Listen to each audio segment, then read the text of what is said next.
Hello नमस्कार दोस्तों, कैसे हो आप सभी। आप सभी अच्छे होंगे। आपका हमारे YouTube channel change the way of learning में सभी का स्वागत है। आज मैं फिर से आपके लिए लेके आया हूँ Rajasthan fourth grade most important MCQ जो बार बार एग्जाम में पूछे जाते हैं।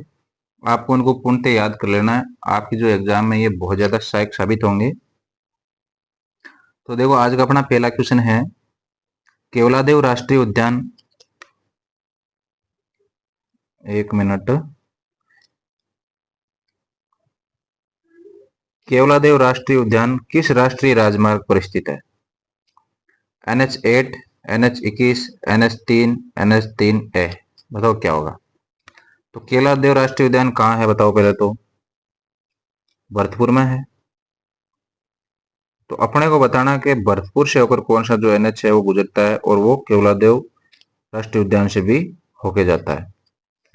तो इसका राइट आंसर हो जाएगा NH21। NH21 जो है भरतपुर जाता है, दौसा जाता है। राजस्थान में कौन कौन से जिले से गुजरता है ये? भरतपुर हो गया, दौसा हो गया, जयपुर हो गया। ठीक है। राष्ट्रीय उद्यान की बात करें तो राजस्थान में जो है वर्तमान में 3 राष्ट्रीय उद्यान है।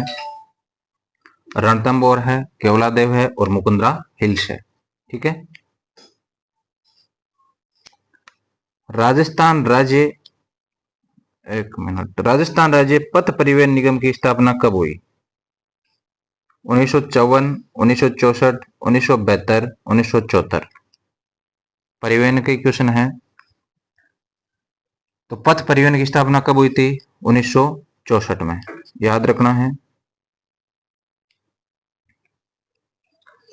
बेर एवं खजूर अनुसंधान केंद्र कहाँ स्थित है? उदयपुर, चित्तौड़गढ़, भीलवाड़ा, बीकानेर। बताओ क्या आंसर होगा इसका। बेर एवं खजूर अनुसंधान केंद्र, तो ये कहाँ है? बीकानेर में। कहाँ है? बीकानेर में। भगवान राम ने अपने पिता दशरथ का पिंडदान किस झील में किया? उदय सागर झील, पुष्कर झील, आना सागर झील, फाय सागर झील। तो भगवान राम जो है उन्होंने जो है पुष्कर झील में जो अपने पिताजी का पिंडदान किया था।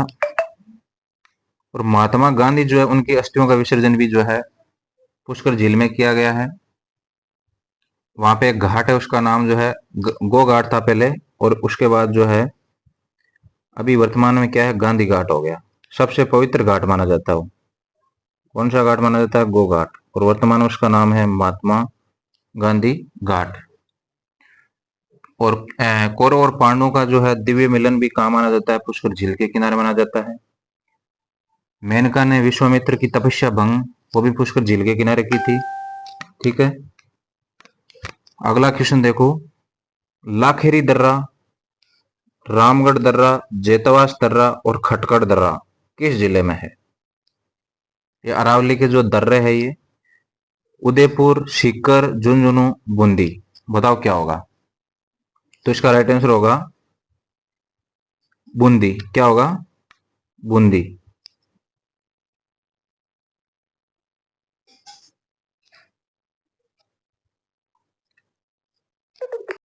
तो अपना राइट आंसर क्या हो जाएगा? बूंदी। तो ये सभी के सभी दर्रे जो है बूंदी में है। सॉरी, ये जो मैंने बोला अरावली, अरावली में नहीं है, ये दक्षिण पूर्वी पठारी क्षेत्र के दर्रे है ये। ठीक है, ध्यान में रखना है। दक्षिण पूर्वी पठारी क्षेत्र, बूंदी कहाँ आता है? हाड़ौती क्षेत्र में आता है, दक्षिण पूर्वी पठारी क्षेत्र में। भू विरासत स्थल जो है सेंद्रा ग्रेनाइट किस जिले में स्थित है? बताओ, भू विरासत स्थल जो है सेंद्रा ग्रेनाइट कहाँ स्थित है? राजस्थान में वर्तमान में जो है 12 भू विरासत स्थल है। उसमें से एक है सेंद्रा ग्रेनाइट। बताना है सेंद्रा ग्रेनाइट कहाँ है। ऑप्शन है अजमेर, चित्तौड़गढ़, भीलवाड़ा, ब्यावर। बताओ क्या होगा। तो सेंद्रा ग्रेनाइट कहाँ है?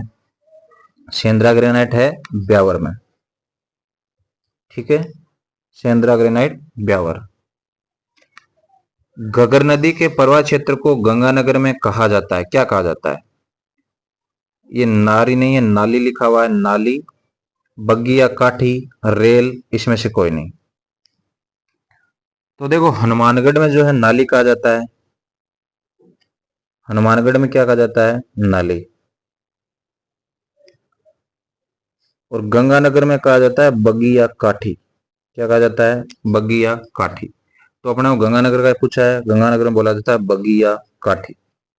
रेल जो है, लूनी नदी का प्रवाह क्षेत्र को रेल बोला जाता है। तो अपना राइट आंसर हो जाएगा बग्गी या काठी।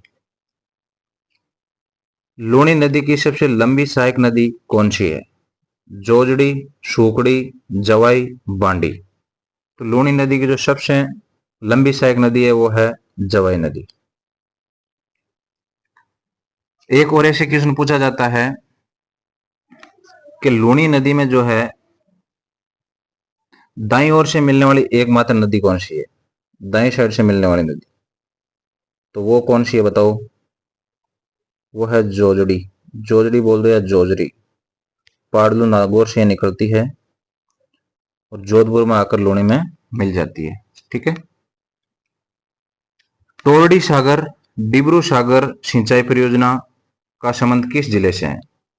टोंक, भीलवाड़ा, उदयपुर, राजसमंद। बताओ क्या होगा? टोरडी सागर डिब्रू सागर सिंचाई परियोजना है टोंक। मावट की उत्पत्ति किस सागर से मानी जाती है? अरब सागर, लाल सागर, भूमध्य सागर, बेरिंग सागर। बताओ क्या होगा? तो मावट की उत्पत्ति होती है भूमध्य सागर से। सर्दी में जो बारिश आती है उसे बोला जाता है मावट। राजस्थान में सर्वाधिक वर्षा होती है किस मानसून से होती है बताना है? अरब सागर, बंगाल की खाड़ी, पश्चिमी विक्षोभ, हिंद महासागर। तो देखो राजस्थान में जो है अरब सागर जो मानसून है, दक्षिण पश्चिम मानसून की जो शाखा है दो, एक अरब सागर, एक जो है बंगाल की खाड़ी है। तो अरब सागर से जो राजस्थान में 10% बारिश होती है और अरब सागर की जो शाखा है वो बांसवाड़ा में प्रवेश करती है। और बंगाल की खाड़ी है ये झालावाड़ में प्रवेश करती है और इससे जो है 90% बारिश होती है, कुल बारिश की 90%। तो सर्वाधिक बारिश जो है किस मानसून से होती है? बंगाल की खाड़ी से। और बंगाल की खाड़ी का मानसून जो है कहाँ प्रवेश करता है इसे पूछा जाए तो आएगा झालावाड़। कहाँ प्रवेश करता है? झालावाड़। ठीक है। और अरब सागर का कहाँ करता है? बांसवाड़ा। ध्यान रखना है। राज्य में सर्वाधिक झाड़ी क्षेत्र किस जिले में है? उदयपुर, चूरू, पाली, हनुमानगढ़। बताओ क्या होगा? तो राज्य में तो सर्वाधिक अगर वन की बात करें तो वन तो सर्वाधिक जो है वन है उदयपुर में। और वन प्रतिशत की बात करें वो भी कहाँ है? उदयपुर में। ठीक है। सबसे कम वन कहाँ है? सबसे कम वन है जो है वह चूरू में। और झाड़ी वन की बात करें तो सबसे झाड़ी वन कम कहाँ है? वो है पाली में। तो अपना राइट आंसर हो जाएगा पाली। ठीक है। सबसे ज्यादा ज्यादा है पाली में झाड़ी वन। ठीक है।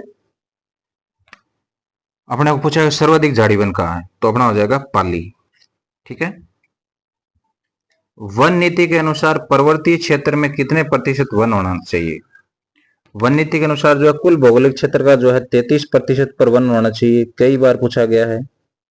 पर्वतीय और मैदानी क्षेत्र की बात करें तो मैदानी क्षेत्र में जो है 20% वन होना चाहिए।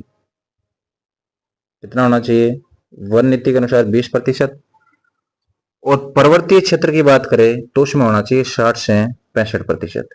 कुल भौगोलिक क्षेत्रफल का पूछे तो 33% होगा, मैदानी क्षेत्र का पूछे तो 20% होगा और पर्वतीय क्षेत्र का पूछे तो 60 से 65% होना चाहिए। शिमलो किस वृक्ष को कहा जाता है? खेजड़ी, बबूल, रोएड़ा, नीम। तो शिमलो जो है खेजड़ी को कहा जाता है। खेजड़ी को जो है राज्य वृक्ष खेजड़ी अपना कब दर्जा दिया गया था?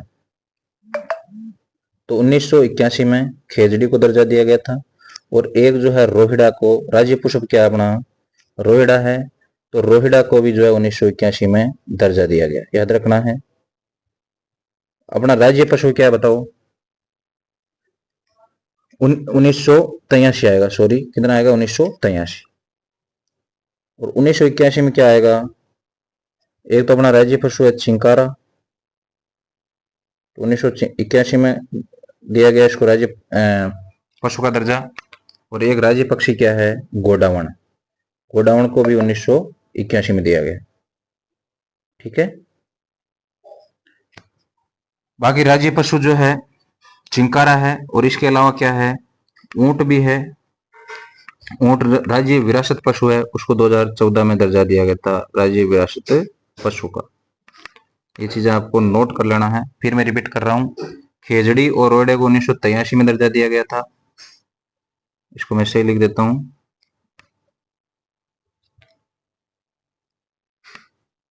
1983, ठीक है। और चिंकारा और गोडाउन को कब दिया गया था, 1981 में, ठीक है। और 2014 में ऊंट को दिया गया था। रणखार कंजर्वेशन रिजर्व स्थित है, कहाँ स्थित है, बाड़मेर, जालोर, उदयपुर, सिरोही। कुल जो है राजस्थान में कंजर्वेशन रिजर्व है 37। कई बार मैं बता दिया, कंजर्वेशन रिजर्व है 37। और अगर पूछा जाए आखेट निषिद्ध क्षेत्र, तो आखेट निषिद्ध क्षेत्र कितने हैं ये बताओ, आप कमेंट करके बताओ। आखेट निषिद्ध क्षेत्र कितने हैं राजस्थान में, पूछे जाते हैं ये, और कौन कौन से है ये भी पूछे जाते हैं। तो आखेट निषिद्ध क्षेत्र है 33, ठीक है। तो रणखार कंजर्वेशन रिजर्व कहाँ है बताओ, रणखार है जालोर में, कहाँ है, जालोर में। तो चलो मित्रों, आज अपन ने जो है 15 क्वेश्चन किए। आपको बताना है आपको क्लास कैसी लगी और कितने क्वेश्चन आपके राइट हो रहे। जिसने अभी तक चैनल को सब्सक्राइब नहीं किया है, चैनल को सब्सक्राइब कर लेना और बेल आइकन प्रेस कर लेना, ताकि जैसे मैं न्यू वीडियो अपलोड करूंगा आपके पास नोटिफिकेशन आ जाएगा। ये जो क्वेश्चन बार बार एग्जाम में पूछे जाते हैं वही क्वेश्चन है। तो चलो मित्रों, मिलते हैं अगली क्लास में। जय हिंद सभी को, जय भारत।